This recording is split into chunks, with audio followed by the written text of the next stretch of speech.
activitats per mostrar el llegat de l'arquitecte i les seves diferents facetes com a creador i professor. El COAC hi contribueix en aquest homenatge coral amb un cicle de 3 xerrades patrocinades per Cosentino que vam iniciar la setmana passada amb una conversa entre Rafael Moneo i la Benedetta Tagliabue. Avui la Carme Vidós excusa la seva presència, però també tenim en aquesta segona sessió entre nosaltres a la Soraya Smithson, des de Gran Bretanya, artista, dissenyadora, creadora i escriptora multidisciplinària amb seu al Regne Unit, imbuïda en les idees arquitectòniques dels seus pares, Alison i Peter Smithson, treballa en peces de gran format o a escala íntima. Amiga personal d'Enric Miralles, en destaca la seva influència en els seus processos de pensament i estratègies de treball com a artistes. També comptem amb Joan Roig, co-comissari dels actes d'homenatge a Enric Miralles, arquitectes de 1981 per la XAP i soci d'Enric Batlle, formant Batlle i Roig. Des de llavors fins a l'actualitat, ha desenvolupat múltiples projectes en els àmbits d'edificació, paisatgisme i planejament, sempre des de la perspectiva del paisatge i de la natura, compromesos amb el medi ambient i implicats en la cerca de solucions per a resoldre l'emergència climàtica del nostre planeta. Ha impartit classes de projectes arquitectònics a l'Escola Tècnica Superior d'Arquitectura de Barcelona des de 1984, així com del Màster d'Arquitectura del Paisatge de la Universitat Politècnica de Catalunya UPC i de l'Escola Superior d'Agricultura de Barcelona ESAP. I finalment també tenim entre nosaltres la Benedetta Tagliabue, arquitecta internacionalment reconeguda, amb obres i encàrrecs arreu del món, fundadora amb Enric Miralles de l'estudi Miralles Tagliabue MBT el 1991, amb seus a Barcelona, Xangai i París. Combina la seva activitat com a arquitecta amb la de docent a escoles internacionals i universitats, així com participant de jurats en els més prestigiosos premis internacionals. També és fundadora i directora de la Fundació Enric Miralles, amb l'objectiu de promoure l'arquitectura experimental en l'esperit del seu desaparegut marit i soci, Enric Miralles. Moltes gràcies, Soraya, Joan, Benedetta, Enric.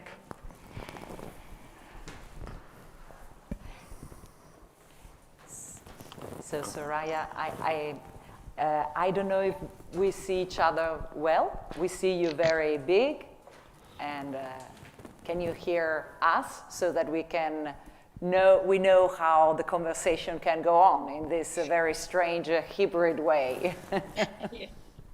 Yes, I can see you and I can hear you. Fantastic. So it's from both sides. Yes. So I think last time we had a conversation and we decided that probably you have now some words by yourself. So we'll let you start. Okay, I will attempt to seamlessly share my screen.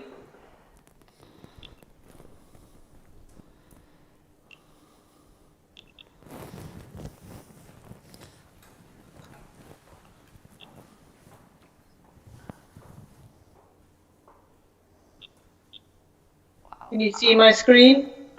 We do. Okay, I call this talk Thinking About Enric. Firstly, I would like to thank the Miralles Foundation, Barcelona City Council, and the Cultural Department of the Catalan Architecture Association, COAC, for inviting me to be part of this celebration of Enric Miralles. It is a pleasure to be able to share with you some of my recollections of Enric. I'm a reluctant speaker, so forgive stumbles, mumbles, and possible shy-induced drone of delivery.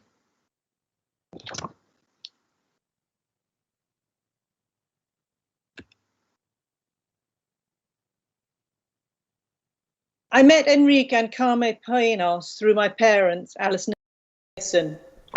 Enric and Carme were students of my father at the Ilaud School of Italy, and later my mother taught with Enric at Barcelona School of Architecture. I'd met them first when they visited the UK and stayed with us. Then, in 1986, with my parents, we made a road trip from Barcelona to Cordova, Granada and Seville. 5 adults in a car get to know one another well. Briefly, from autumn 1988 into early summer 1989, along with my husband Hugo, I made architectural models for them. We landed this job when we stopped over in Barcelona, returning to the UK from southern Spain in a 1972 Cadillac. They had a lot of work in the office and were in need of models, and we were young and somewhat jobless, hence the strange task of driving a Cadillac to London. I remember us all going out for dinner, and Enric exuberantly driving the Cadillac back from the restaurant, smoking a cigar and exalting the architecture layout of Barcelona, a city he loved. This was an exciting moment in Spain and Barcelona in particular. Burgeoning freedoms and optimism 13 years after Franco's death, and a huge infrastructure building program of sports halls, schools, and civic areas, and the Olympics were coming in 1990. Enric and Carme's office on the Diagonal was also their home, and this combination of domestic and professional life was familiar to me. My parents' office was always in the house, so I grew up surrounded by large tables, drawing boards, and the ephemera of an architectural practice all around. And of course, all conversations infiltrated by the projects on the drawing board and architecture in general. My parents sat at desks opposite each other. Enric and Carme sat next to each other on a block of 6 desks. Every afternoon, the office would expand as students from the architectural school who had lectures in the morning turned up to work. Eva Pratt, Seydouche, and Albert. It was a phenomenal time to be in this office. The personal and the public intermingled. Talk was always passionate, rapid, fervent, urgent, as ideas and convictions were paramount. Professional expertise was mixed in with the domestic. It was an office as a family. I feel this home analogy can be extended further into the way schemes developed. A huge pot brewed with numerous ingredients, only one of which would have been the commissioning specifications. Various things would be added, amounts argued over, and secret spices found. Then from the pot, an elaborate, structurally astonishing new dish would emerge. Hugo and I worked in a little room down the corridor from the drawing office. We made models of public space, landscaping, sports halls, and the Olympics archery range. We improvised with what was around and what we could buy at the fantastic Servicio Estación Ferretería, where you can pretty much find everything. We used an electric kettle to steam bend the plywood to make complex roof structures, and the fridge to speed up gluing time, obviously always leaving in the essential Chiveka beer. The model building went hand in hand with the development of a scheme, and sometimes we would be making models ahead of drawings. I remember at least one instance of Enric coming into the room where we worked, measuring an element and returning to his drawings with the scale determined. Being British, we instigated an afternoon tea ritual where everyone would congregate in the kitchen and talk. Despite our failure to grasp a single word of Catalan or Castilian, we made lifelong friends. Carme was more talkative than Enric, sharing, explaining, thinking by conversation. Enric was secretive, brooding, thinking by doing. For him, the act of drawing brought forth solutions. My abiding image of Enric is him sitting at his drawing board. His capacity to sit and work was extraordinary. Hours of thinking with his hands through the lines that slowly meshed across the surface of the tracing paper. He was focused in a way I only get when sculpting in clay, when one becomes so absorbed in the process that all outside distractions fade. Often it felt like a scheme Enric was working on had become something autonomous. Enric simply relinquished himself to the process of drawing and allowing the developing scheme to reveal itself to him. He had a complete trust in the process of thinking by mark making. He understood the scheme would flow forward into something realizable by a conflation of mind and the hand working together to create something new. It is magic when this happens, when one becomes simply the conduit of the creative process. From Enric, I learned to trust my creative instincts and understand that the reason why things evolve as they do will become apparent. Believe sufficiently in the initial idea, make, play, alter, adjust, redraw, and what was obscure will reveal itself. The drawings Enric produced are beautiful. They spread voluptuously across the paper and express exactly how the building too will hug its site, sit comfortably in a location, and envelop the user in a comfort and luxury of detail with consideration for occupation whilst being structurally sound and engaging.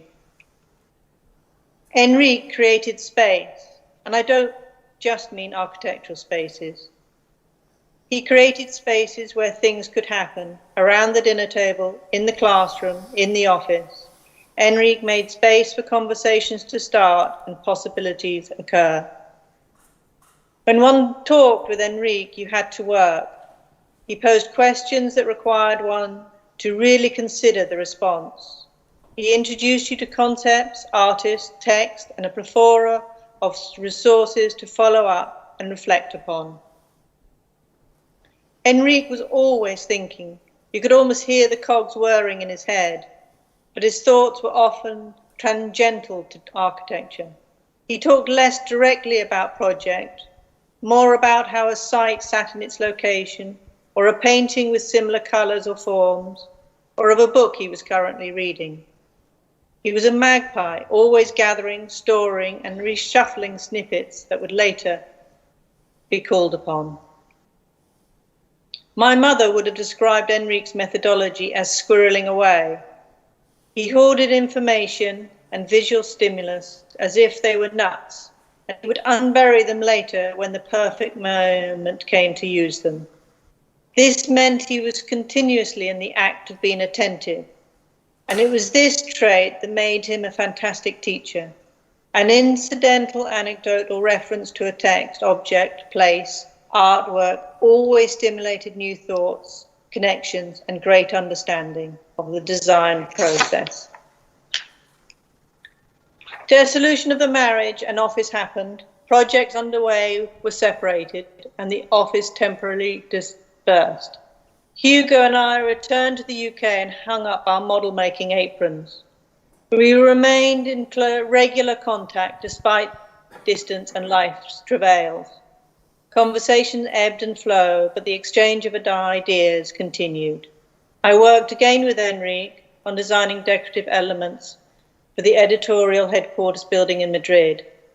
Then, when Enric died in 2000, Benedetta Tagliabue asked me to suggest resolutions to the Canongate wall, the 30-metre by 5-metre double-curved wall that skirts the Scottish Parliament on Canongate Road, leading to the parliamentarian's entrance. Intuitively, I felt my way into the design by using Enric's notebooks of sketches, doodles, and his reference books on Edinburgh. Enric was funny. He had a verbal and visual dexterity, could play language games in English, loved Cockney rhyming slang, and swore a lot. He was mischievous in mind and action, but equally encouraging. Enric repeatedly demonstrated a transformative understanding of the world, seeking and forming relationships, exploring numerous positions and perspectives. Meanings were constructed in a non-linear and scattered manner by process of looking assiduously and learning intuitively. It is hard to talk about a close friend in the past tense. Enric was so alive, it has never seemed possible, but he died so young, leaving us all to wander on, unguided and untethered from his unique tiller. Enric was a bear of a man, and I still miss him.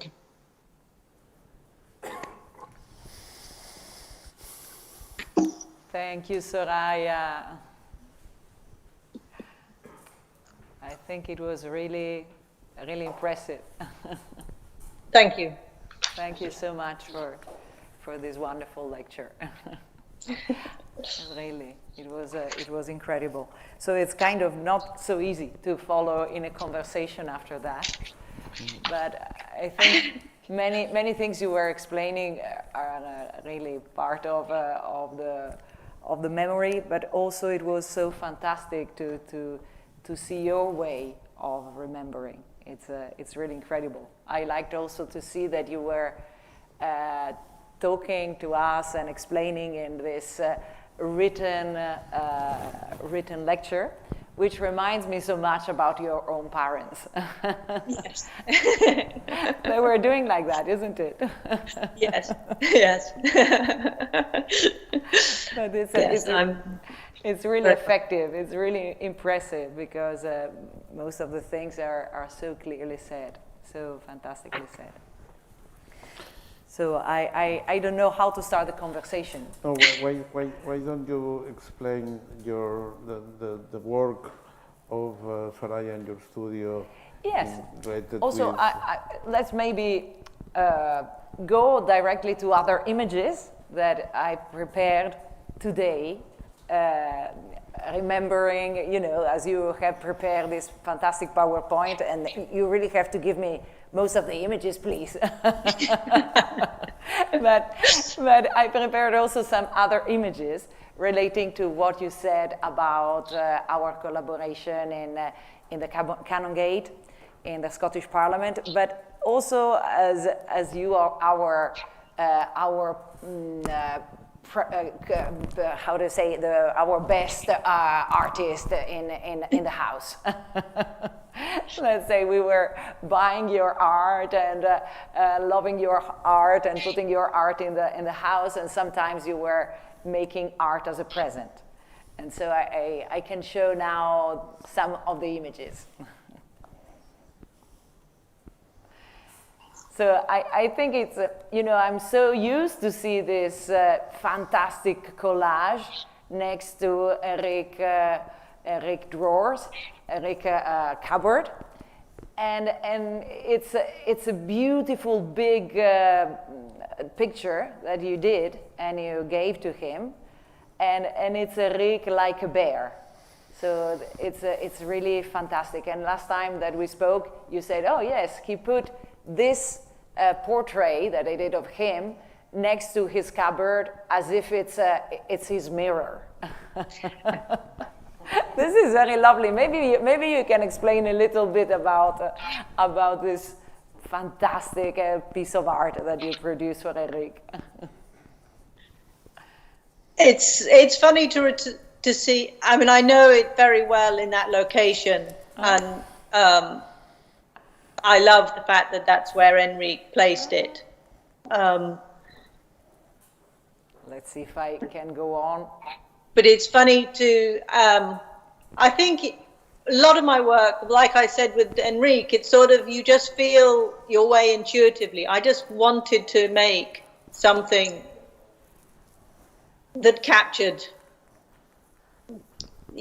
a friend that meant so much to me and had been quite, it was influential in developing a sort of working methodology for me to continue. And he was always so encouraging. So I think, I made it as a sort of, because I felt it was something I wanted to do, that kind of I needed to express some of these things. This is lovely, because today you're saying something like as if Enric was influential in your art. I never thought about it, I think, yes, it's probably one of those things when you, with a teacher or a friend, you are not conscious of necessarily their influence until you later reflect back. But I think, a combination of my parents and someone like Enric, I work with lots of snippets of found things, and whether it's sort of written text or other artists or collaging found bits of material. And Enric, like I said, that was the way his sort of mind worked. He was always gathering bits and pieces together. And can you explain a little bit why? Sometimes people is asking me, I say, oh, why is he a bear? Why does he have a fish in his hands?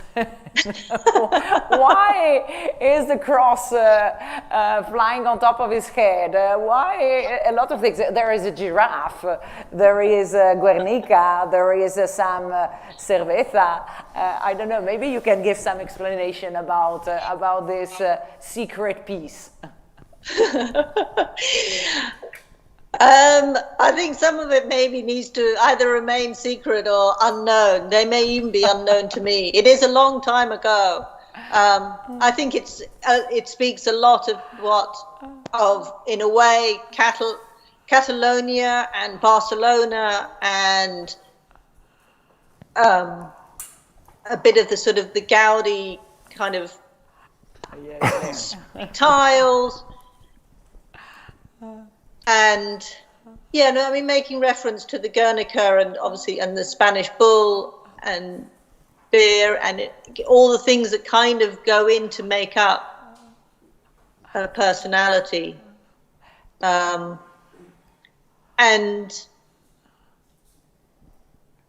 the bear is such a fantastic animal, and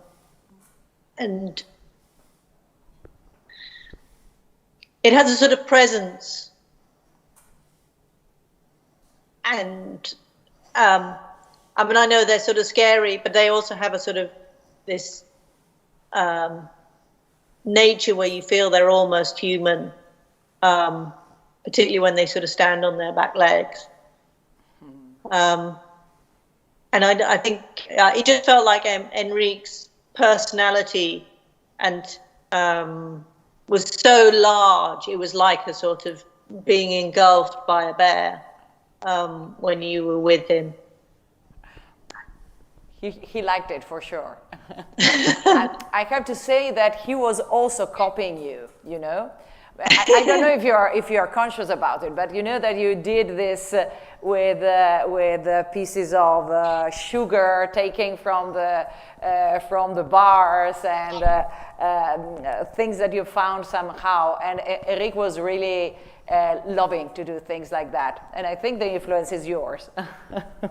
Yes, I think that's that thing of sort of unconsciously the dialogue that kind of happens between people. Like I say, he was always sort of gathering bits and pieces. Maybe I also do that thing of gathering bits of snippets and seeing something, and then they kind of merge into your work. Oh, fantastic. And I'm very also grateful to you that you put a list of books, and more or less you can recognize something. No? Probably this was the obsession of Enric in those years. Yes. You'll see Rodchenko and Calders, Malevich. Yes. Very beautifully done. And also with the stamps. I think he was kind of really adoring the idea of the stamps, which were coming for sure from your parents and also from you. This beautiful, graphic, beautiful way of doing things. Really fantastic. So I don't know.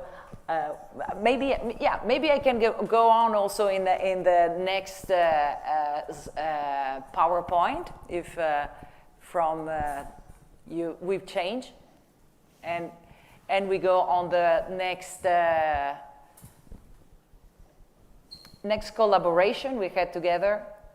So I think it's also an occasion in this case to explain about a piece of the Scottish Parliament, which very seldom we could explain, because the Scottish Parliament is such a complex piece that at the end you can explain it only as the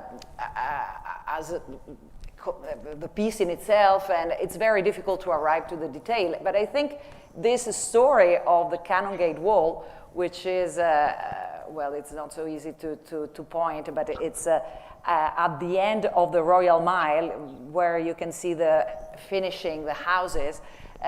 This was a very complex piece because Enric had it in mind, but when he died, he left only some sketches. And that wall is very important because we maintained the series of old houses, Queensberry House, and then the adjoined part of Queensberry. And then suddenly the new building was starting in the middle of the old city after going down the Royal Mile. So I think he was kind of really thinking about what to do there. And he just left some ideas. You know, one of the ideas was this. I think this was a war, I think, in Serbia, and people looking at the wall, and so there were some kind of pieces of paper pinned on the wall, and he had written in his notebook, it should have this sense of necessity. So that wall should attract the attention of people, but really for them to find something, no? So we didn't really know how.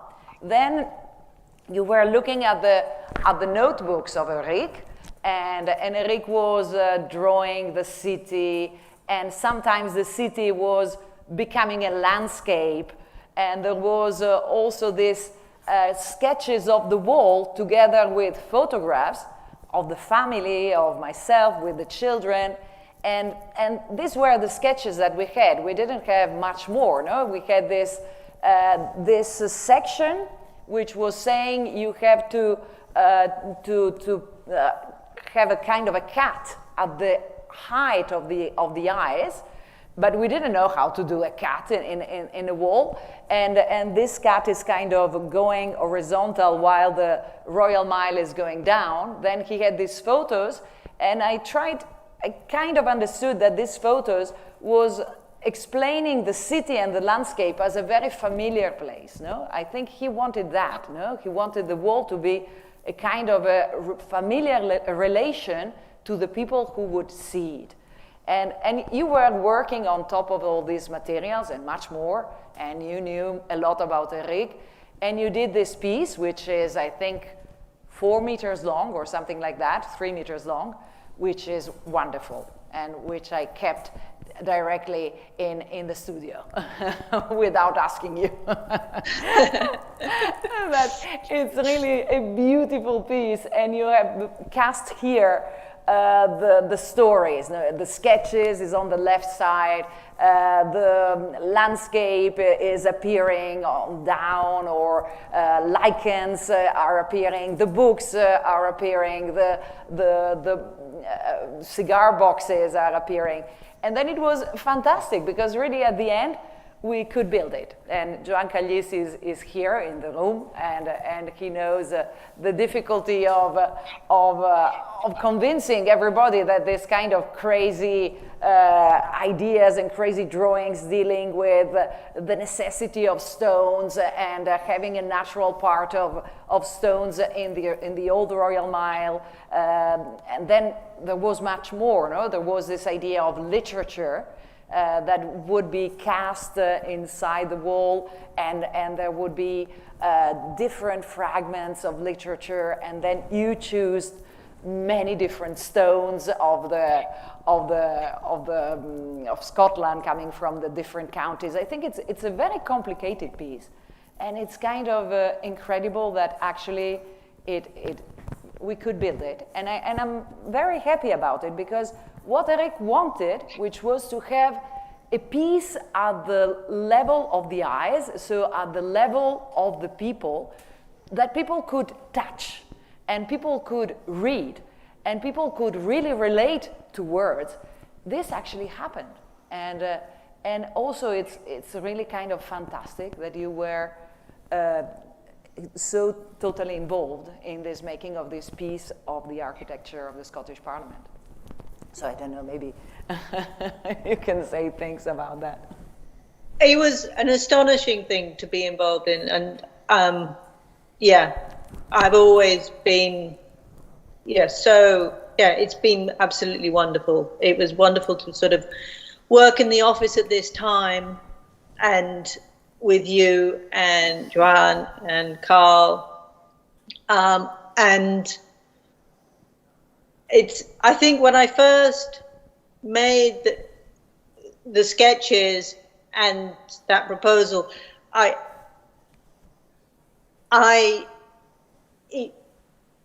my understanding was that I was just, in a way, proposing what could happen. So I think it alleviated me from any sort of, if I'd thought I was actually going to do the job, I might have been more reticent to just intuitively just feel my way into it, gather all the information from Enric, because I felt I was just making a proposal of what I think his thoughts were leading to. And I didn't worry in a way about whether it was possible to build it. And the whole journey was amazing, from realizing that you were taking forward my proposal, and then all the complex technical things that had to go on, which one was fantastic with sort of organizing and with the concrete makers. And it has done all of those things that you said that we felt that Enric wanted, about having a wall that it was on a scale, a human scale, yeah, that it became their parliament building rather than this austere, and I think that's wonderful to have kind of made it belong to the people and approachable. And I think you were involved also with the people doing the writings or choosing the stones or this. Yes, I had meetings, because part of the overall commission for the Scottish Parliament was that the parliamentarians wanted some Scottish text included in the Parliament, and also examples of stone, and so that we combine them, everything in this wall, and so there was an amazing set of stone carvers who, went and selected the stone and found all the huge pieces that sort of stick out, as well as the types that they could carve the text in, and they, fitted the text to the shapes and the spaces. So it was an amazing collaboration of lots of people involved. And maybe we could obtain a little bit what Enric wanted. No? In a way, I think that this is a good way to arrive to the Scottish Parliament, because until this point, you see that you don't see any new building there. And people is very entertained into literature, which is a kind of a fantastic pieces, I have to say. So you get very involved. And then when you are spiritually prepared, then you discover the building, which I think is... Yes, it sort of bridges the gap between the old buildings as you come up the Canongate and Miralles Mile, and then you kind of, yes, I think it does. It prepares you for that sort of the vista that you suddenly, as you round the corner at the end of this wall, yeah, and you're greeted with the modern and the building. So it's a fantastic kind of way of leading the eye and the body from one part of the town's history to the next. This is a piece from Macintosh. Yes.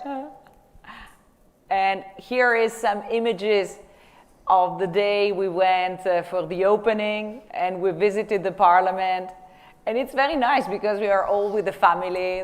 Joan brought all the family, I brought all the family, you brought all the family. Yes. and then we have some of these very lovely photographs. Our daughter and son seated at the places for the members of the Scottish Parliament, just playing with a very new desk.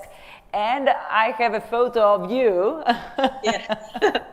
And my son Lucas, yes. Exactly, of your son Lucas. So you see that it's kind of, I thought this was a very beautiful visit because it was making the parliament so unofficial. And then soon afterwards we had our queen arriving and opening the parliament. And I think what Enric would have liked more than anything, it would have been to know that among this public there was also Sean Connery. That actually didn't meet. Yes. Okay, so now we can maybe leave the PowerPoint, we can take it out and we can follow the conversation maybe.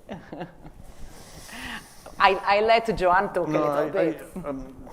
I don't know you, you don't know me, but I'm the other curator of the exhibition, and I have two questions for you. One, the most important is I would like to know you better. Can you explain us more about you? And I don't know, you grow surrounded by people who are artists, not only your family, your parents, but also Karma and Enric and also Benedetta and so on. How all this situation influenced you, and who are you in between all this quantity of members of the royalty of the architecture in the world? How do you feel in this pot, you know? Yes, I do feel I am in a pot with lots of different ingredients. I don't know whether, can you ever know what would have happened? You can't imagine yourself not being your parents' child. I mean, that's the only upbringing you can ever experience, is the one. So, and like I said in the talk, the office was always in the house, and so along with my brother and sister, I think we imbibed architecture and conversations about design and just a very rabid sort of eye right from the beginning. I mean, the house was sort of full of things and books and conversation. And when I was very small, I had a desk in my parents' office, so I would be working away at drawing and cutting out bits of paper while they were working. So I think it was absolutely from the very start of me. I just never did not make or spend my time creating. And I think particularly my mother was like this, when she, the evenings, and it's a habit I have of, you can't watch television without sewing. You can't, she was always making, whether it be shirts or knitting or making a tapestry. So that constant activity and creating is all around. And I think that's why I felt so much at home when working with Enric and Benedetta, because, sort of being in the office is like kind of being it's like coming home for me. It's you know, just sort of surrounded by desks and books and people thinking and working and talking about making. I don't know whether that answers your question, but another question. This is more related with Enric, that we are talking about Enric today. How was the relationship between Enric and your parents, especially with Peter?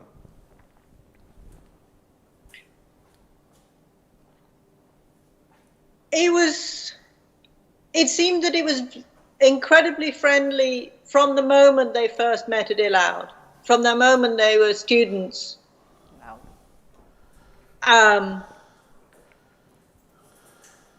And I think the story I was told by my father was that, because the Illoud school kind of occupied the sort of the university in the town that they were, I think they were in Siena at that time, but they'd been in Urbino, they moved around, and later they were in Venice. But I think when Enric was there, he was in Siena. And so they were occupying, so they would be in sort of dorm things, and they'd have to share bathrooms.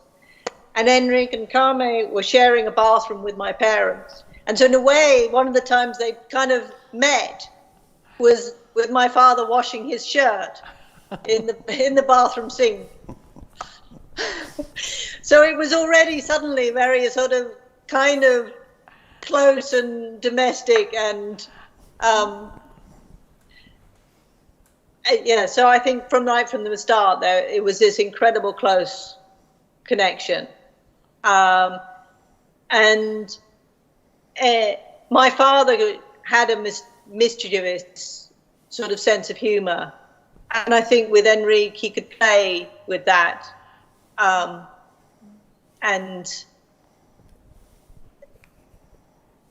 yeah, I think they always felt a great deal of empathy between themselves. And Enric had, you know, he, like them, had read everything and had thought about things. So the conversations could flow so incredibly naturally between them. Yeah. Thank you. No, the week before, in the same room, was seated here Rafael Moneo, and he made a small lecture about Enric. And I think that one of the things that Moneo was more worried, well, he tried to explain all the time that finally Enric, it was a great architect.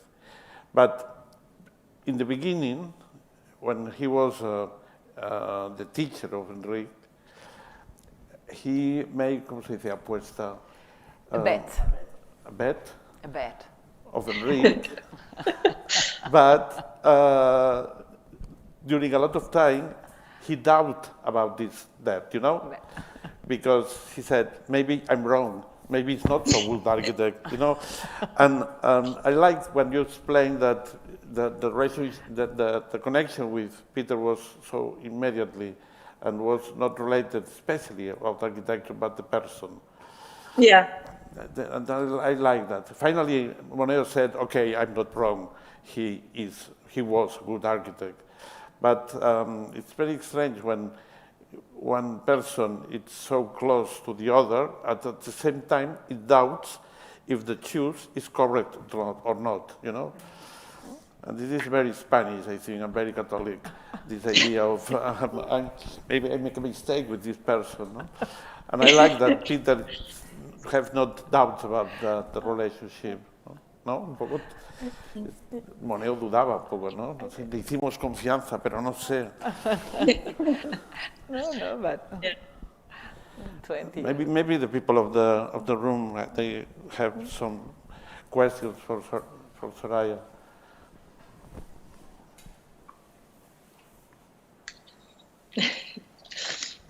Silence. Silence. Questions is always a terrible thing. I have to say, I'm always very scared about posing any question. But, but here we have a candidate. Okay, I don't know if the mic works. Yeah. No? Yep. I'm losing my side, so now maybe here. Now you hear. Okay. Hi, Soraya. I'm Enric. I visited you some years ago in the archive, in the family archive, and I wanted to kind of repeat Joan's question. He asked for Peter's relationship with Enric Miralles. I would like to know a little bit more of Alison's relationship with Enric. Alison spent 1 year being the visiting professor in ETSAB, and I imagine they had lots of time to get to know each other better during that year. Do you recall any comments of Alison, of conversations, of experiences together, or just the friendship? I think in some one way, one probably doesn't, in retrospect, you realise maybe with my parents, one should have been paying more attention to exactly what was going on. You know, when people, you know, like yourself, sort of other architects and researchers come and they ask you very specific questions about what they were doing or why they were here or what they were thinking, that you realise that you were blithely just getting on with your life and not paying very much attention to what they were doing. I do know that my mother loved teaching in Barcelona. I mean, I think everybody who experiences that city falls in love with it. And, you know, it's sort of the way it sits in the landscape with the port and the ring of mountains and its sort of medieval sort of Gothic centre and then the grid pattern and the weather. My mother loves sunshine. And during this year, they made a very nice publication about this, the solar pavilion, my parents' house in Wiltshire. And I think putting together a book with Enric, that thing when you're working on a project where you're doing the layout and looking at illustrations and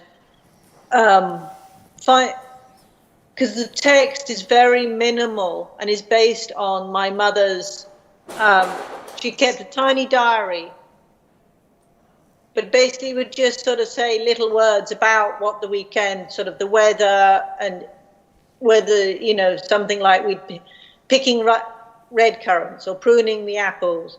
It wasn't really it wasn't a sort of family, so it had no familial sort of recollections or big bits of information, but it was sort of very small snippets of sort of kind of factual, almost environmental conditions and activities. And I think those are the kind of things that Enric was very in tune with. So I think that process of making the book alongside the teaching would have been a source of a huge amount of, in a way, their conversation and their kind of discovering of each other. Mm-hmm. That's my thoughts on that, yeah. Thank you. And then just a small question, comment. In Enric's office, you were making models. And as far as I know, your parents were not very fond of model making. So no. I imagine you never had that job in your parents' office. No, I never had that job in my parents' office. Although when we came back, me and my husband, we did actually make one model for them. They entered the competition for the Acropolis Museum in Athens, and the competition required that there was a model. So because we'd just come back, we made the model for that. But yes, it's funny because I think I have I kind of have a love of models for what they look like. I love that miniaturization, not necessarily for what it's almost like I like the doll's house nature of the models, and the dioramas that you get at the Science Museum. But I think, yeah, I didn't know that they didn't make many models, but I guess, again, it's one of those things you don't necessarily think about it, and then it's only going later that suddenly you realize that that's quite unusual for architects. Do you think that in the Acropolis model there was any Miralles influence? It was a big, I remember the big expanse of roof, which felt, because we'd just been doing models of big Enric roofs, felt that there was a connection. I mean, I think the cross-fertilization happens all the time, and particularly with people, yes, I think the conversations and working with Enric will have influenced them as much as, in a way, he was influenced by my scrap making and my parents' work. Mm-hmm. Great, thank you so much.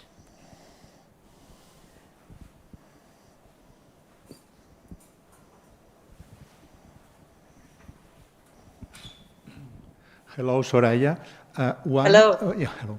One of the results of the stay by Alison Smithson in Barcelona with Enric Miralles was the publication of the book about Upper Lawn Pavilion. What is your feeling about this book, and very related with your childhood? Yeah, well, that was the book I was talking about, that the dialogue must have, the close conversations that must have happened between my mother and Enric. I mean, for me, it's one of the nicest publications because it's very personal it was our family house where we went to the country at weekends and holidays.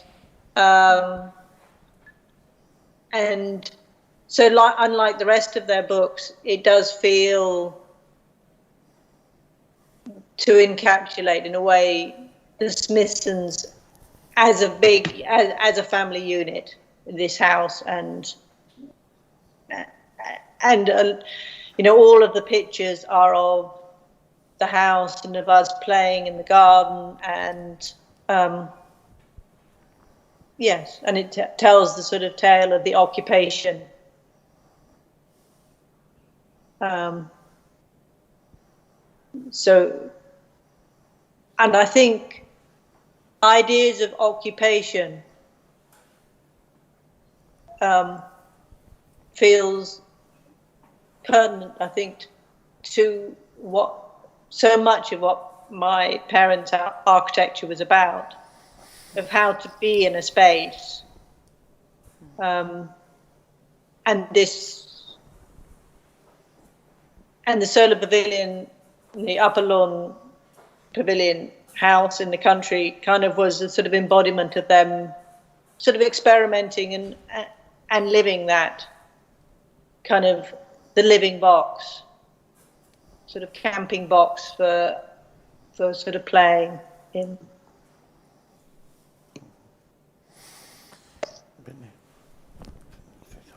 Okay, thank you. Sí. es que leía José María Torres Nadal, me ha escrito en este momento, estaba leyendo quizá una pregunta.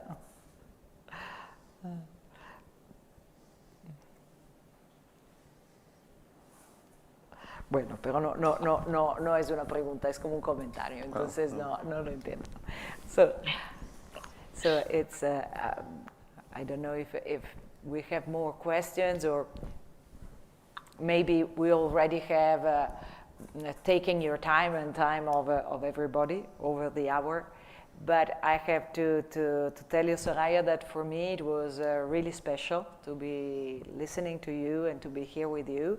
It was like a door opening towards so many things and so many feelings and so many ways of thinking and ways of doing of a time. So I don't know, I think maybe it would be really very nice when the pandemic will let you to come here in Barcelona. And we found your Huesca model, you know, in the photos. It was so fresh, so new, so beautiful. To this. And I remember the city of Huesca took it. And I remember Enric getting very angry and saying, oh, why should they keep it? I'm sure they don't archive it as well as I do. And so I was sure the model was lost, because we asked in Huesca and they said, no, we don't know where the model is. They say, you see, the model is lost. Yeah, and then, absolutely. exactly, by a miracle, we found it in our archives. So I don't know when and how we could obtain the model back, and now is in the exhibition, a little more broken than the one you've shown. But I can tell you that for sure, also your way of making model, your way of touching material, it was influential on Enric, on what you said about fertilization, conversations. There's a part of you in Enric. And then maybe also this doing models became more and more and more. And also in the exhibition, you see that they start with a small model in the cemetery, and then with the Scottish Parliament is you know, so your influence was there also in making more models. It's been fantastic to be asked to do this and to actually reflect, because quite often one doesn't reflect and you forget an awful lot, and then when you revisit it, and I didn't even know I had images of the models, so I sort of thought, so I had to go a little search to see if I had anything, and it was a sort of discovering a whole box of images I had no idea were there, and slightly shocked how many models we made in such a short amount of time. Yeah. And like I say, that we were just doing it, you know, it's a sort of scalpels and glue and a kettle was kind of the equipment we had. And you started to make the Montserrat landscape. Yeah.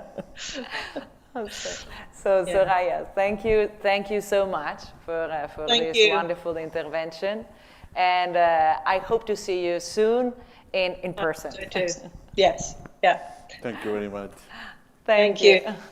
Ciao. Bye bye. Bye.